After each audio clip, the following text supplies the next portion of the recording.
Well, last night I did a video on a Blue Lantern All Might, so it seems fitting that I do one on a Yellow Lantern All for One. Now, sadly, there wasn't any art for this one, so I don't even have anything to put as a background for this video. But that definitely doesn't take away from how powerful this combination would be. Despite the fact that almost everyone thought All for One was dead, simply mentioning his name was enough to cause people to feel genuine terror.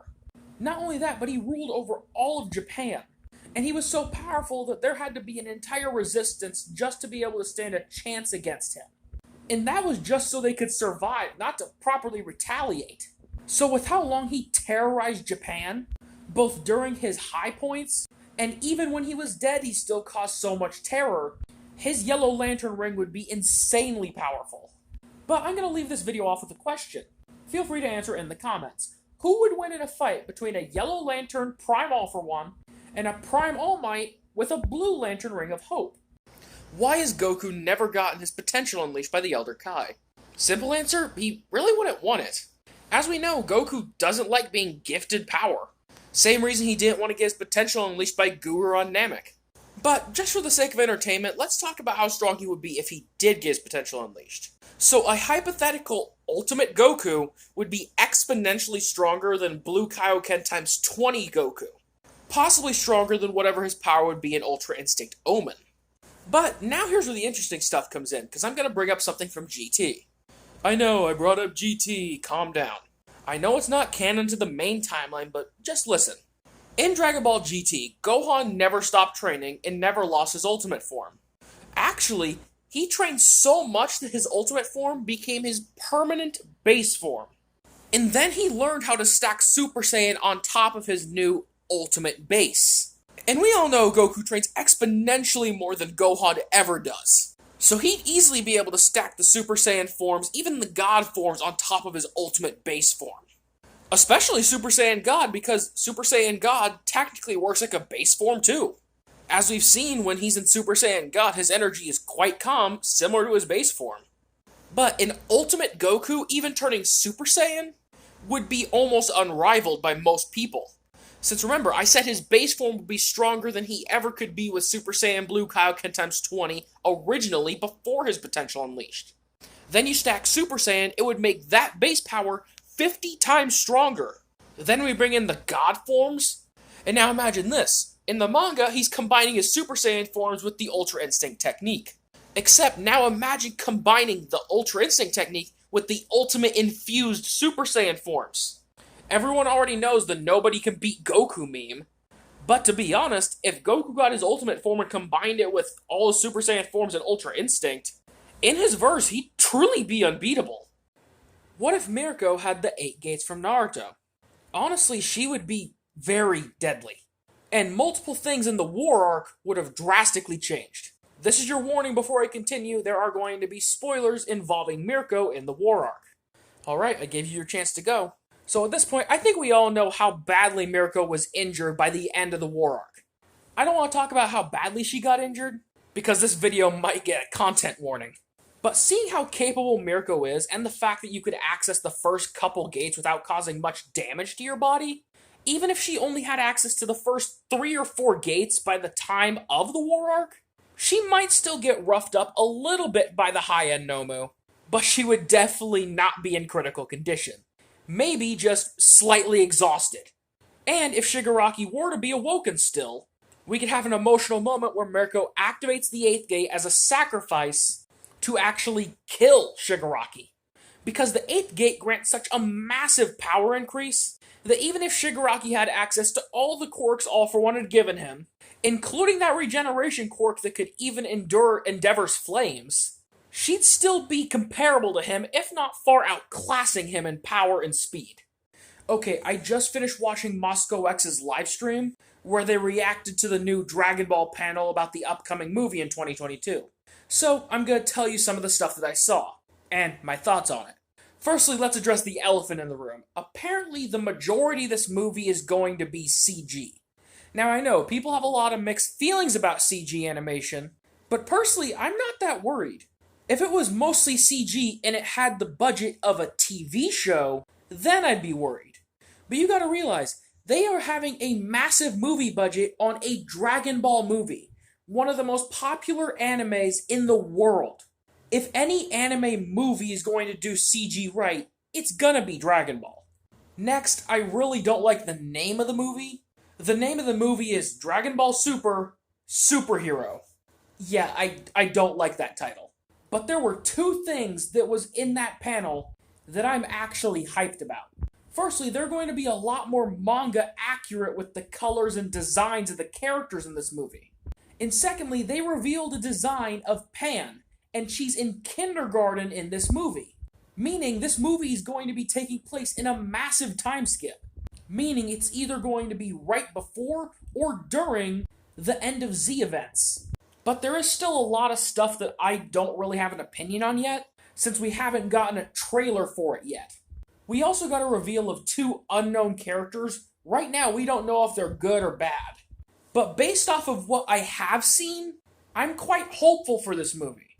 Especially since, based on what we've seen, and based on everything that I saw during the panel, I don't think any of our theories of who the villain is, whether it be Janemba or Cooler, are going to be correct. I think this is going to be an entirely new enemy that we've never seen before.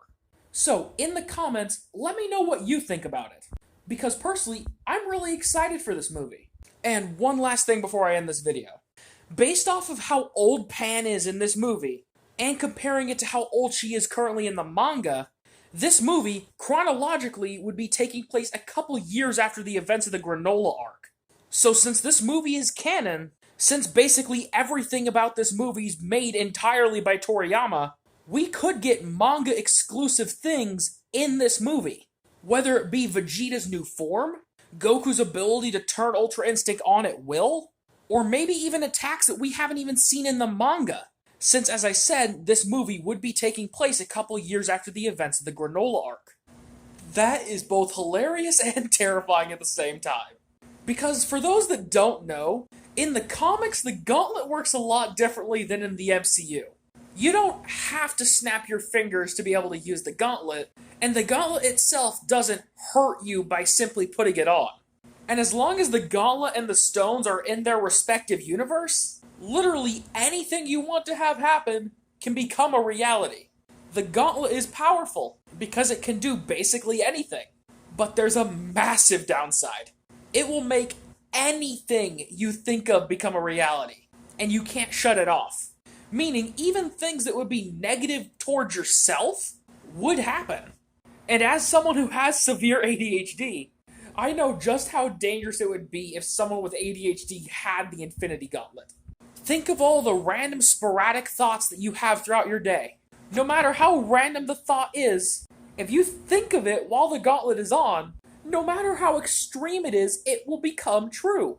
Meaning someone with ADHD would be the most dangerous person to have the Infinity Gauntlet, not because they have control over it, but because every action performed would be like a wild card. What if Goku Black had the Infinity Gauntlet? Firstly, I think he'd be able to use it quite well, since he only really has two thoughts going through his head at all times. Grow stronger to the point where no one can rival you, and kill all mortal life except for him and his stolen body. And the Infinity Gauntlet would easily be able to accomplish both of those requests with one thought apiece. And Goku Black doesn't get distracted or sidetracked or anything like that, so he wouldn't accidentally undo the Zero Mortal plan. Goku Black just had a one-track mind. Plus with the Gauntlet, him and Zamasu would easily overthrow Zeno. Mostly because whether it be the Destroyers, Angels, or even Zeno, none of them have what it takes to be able to handle what the Gauntlet's truly capable of. The Infinity Gauntlet is infinitely better than the Super Dragon Balls, because you can get a Super Dragon Ball's no-limit wish however many times you desire. The literal limit to the Infinity Gauntlet is as long as you're using the stones in their specific timeline, then you could basically do whatever the hell you want with that timeline. He'd literally be able to mold the timeline to his perfect utopia where gods are the only thing that exist. And any rebuttal someone might have to try and say that the Gauntlet with Goku Black wouldn't be able to conquer the timeline, the Gauntlet could easily just make it work. Now I know what you're thinking. Don't they travel from universe to universe? True, but they are still on one singular timeline, being future Trunks' timeline where they decide to initiate the Zero Mortal plan. So as long as they stay in Trunks' timeline, the gauntlet will work. But if they went to the main timeline, or any other timeline, to quote the Loki series, the stones will become paperweights. And the gauntlet will just be some fancy jewelry.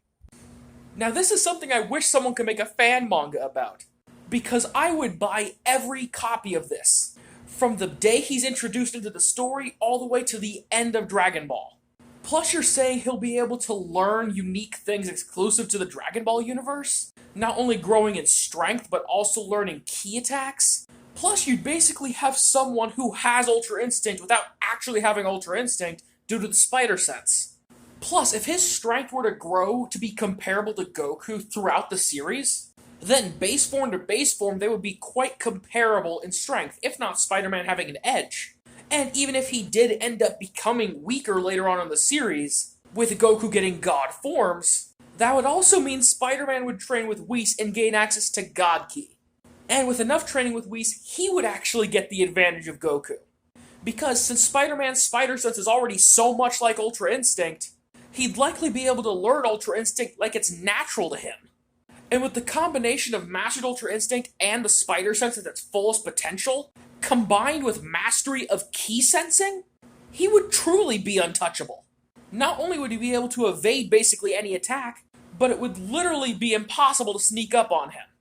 Plus, to be completely honest, since he is already a superhero, instead of us getting a Great Saiyaman, Gohan might make his Great Saiyaman outfit look more like a spider suit.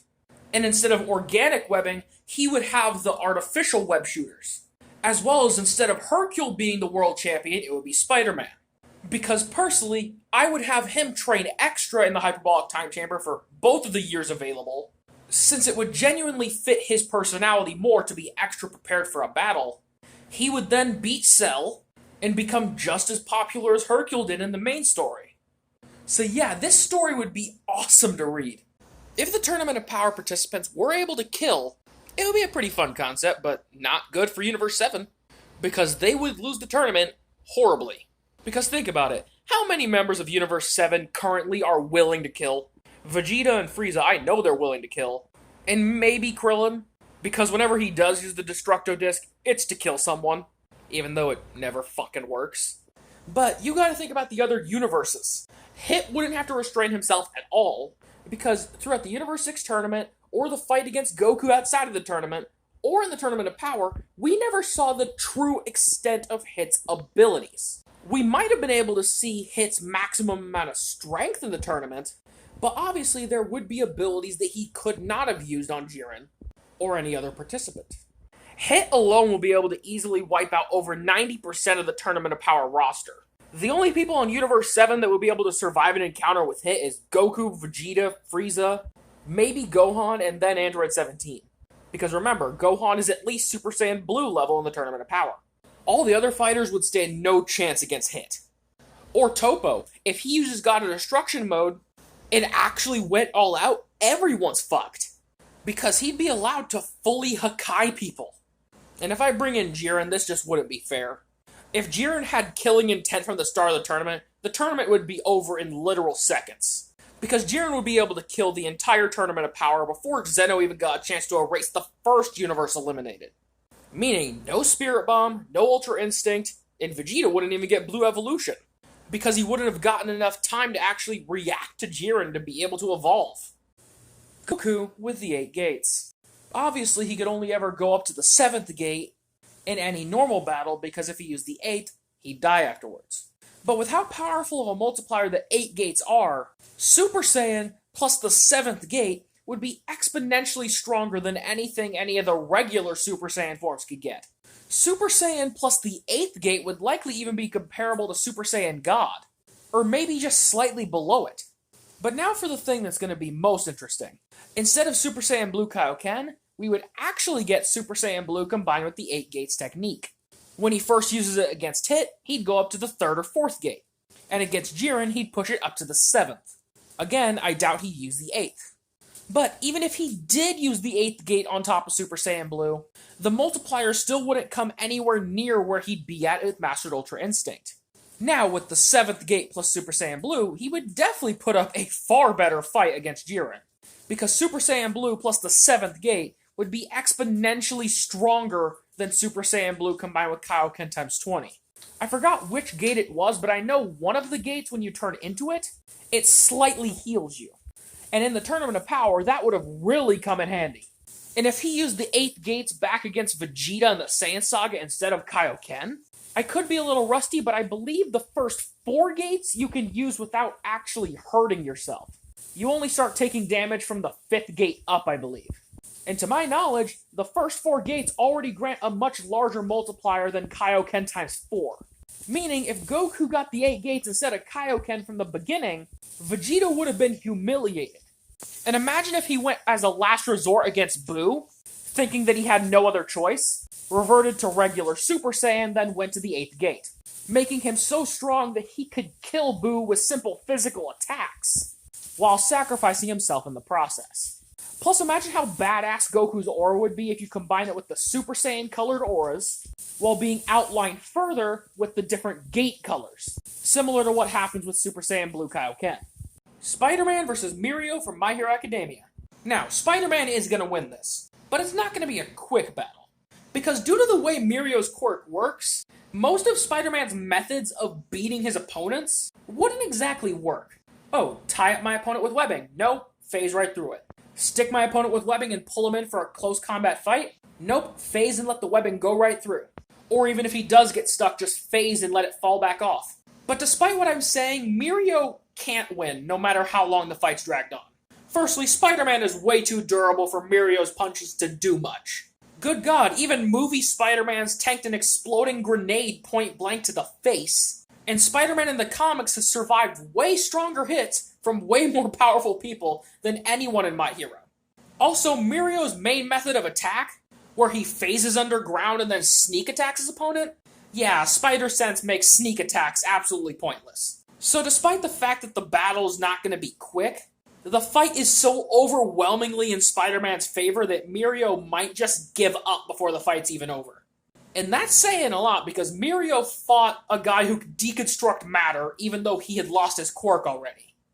God damn, this is such a mismatch. Human Torch versus Dabi. Dabi at his absolute maximum was capable of incinerating a city block in the manga. Which, don't get me wrong, that's pretty powerful, but for My Hero standards. Human Torch can casually generate heats equal and greater than that of a supernova. For those that don't know what a supernova is, that is an exploding star. Yeah, the difference in firepower here is astronomical. The only one getting cremated in this fight is Dabi. Now, I know this match might seem pretty obvious. Fire beats ice, so obviously Human Torch would win. But, you'd be wrong. Now, yes, Human Torch can casually generate the heat of supernovas, which is insanely powerful fire. But, how do I put this simply?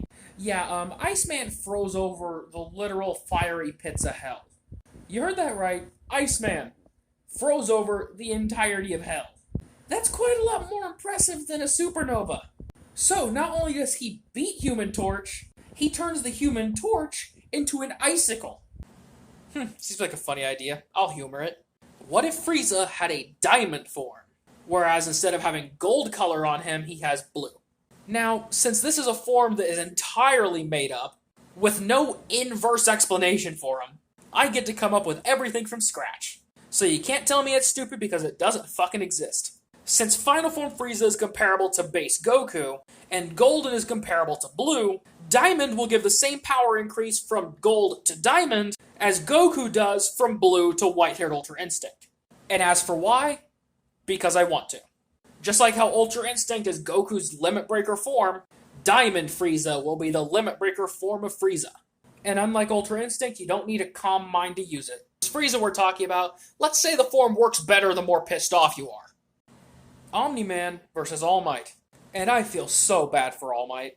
Firstly, Omni-Man's durability is so high, there's a higher chance of All Might breaking his wrist on impact with Omni-Man's chest than there is of Omni-Man even feeling the impact of the punch. Omni-Man and 2 other Viltrumites, I'm not going to say their names because it will involve a spoiler, flew through a planet and it exploded. Omni-Man was unfazed by the actual explosion of the planet, meaning his durability is at least planetary. Prime All Might can't output anywhere near that amount of strength. Also, Omni-Man is so much faster. He went from ground level to space in like 2 or 3 seconds. All Might has never shown any speed anywhere near that level. So Omni-Man would be able to speed blitz him, and even if All Might were able to land a punch, it wouldn't do anything but hurt All Might himself. So to put it simply, Omni-Man is going to turn the symbol of peace into a symbol of pieces. What if the Afterlife in Dragon Ball had a version of the hyperbolic time chamber? Well, seeing how after the defeat of Cell, Goku spent 7 years in the Afterlife training non-stop, he'd probably have chose the most efficient way of training. What I'm getting at is spending the full 7 years 24/7 inside that realm. Meaning for every 1 day that passes, he would get a full year of training. Now imagine doing that for a full 7 years. And during that time in there, you won't need to eat, you won't need to sleep, and you wouldn't even need to take a break. So 1 real-life year spent straight in the time chamber would equate to 365 years. Multiply that for all 7 years in the 7-year time skip, and you get a grand total of 2,555 years. And with that much training, once Goku did go back in the beginning of the Buu Saga, instead of only training for 7 years straight, he would have had over 2,500 years of training. Meaning, even if Buu did get released, Goku's base form by that point would be able to kill Buu with a simple ki blast. And when it comes to mastery over Super Saiyan 3, he'd probably be able to fall asleep in Super Saiyan 3 like he did with Super Saiyan in the Cell Saga. Now, I know Beerus and Whis said that no amount of training can get you to the level of a god, but in this situation, I think they'd be wrong. Having that many years of training, plus an extra 4 between the Buu Saga and Battle of Gods, bare minimum base Goku is going to be far stronger than his Super Saiyan God counterpart in that arc. Meaning Super Saiyan 3 wouldn't be a pushover like it was to Beerus in canon. With Super Saiyan 3, he'd be far stronger than his God form was in Battle of Gods. Meaning, if this version of Goku were to then get God Ki, it wouldn't be far-fetched to say for his initial Super Saiyan God transformation to be stronger than his Super Saiyan God or possibly even Blue form in the Tournament of Power. Meaning by the time Frieza gets there, he's not even going to be worth Goku's time. And when you factor in having that much extra training on top of all the God Ki training and God forms that Goku would have, by the time the Tournament of Power were to come and he were to fight Jiren, he probably wouldn't even need Ultra Instinct to beat him. Hell, he might not even need to use Blue Kaioken.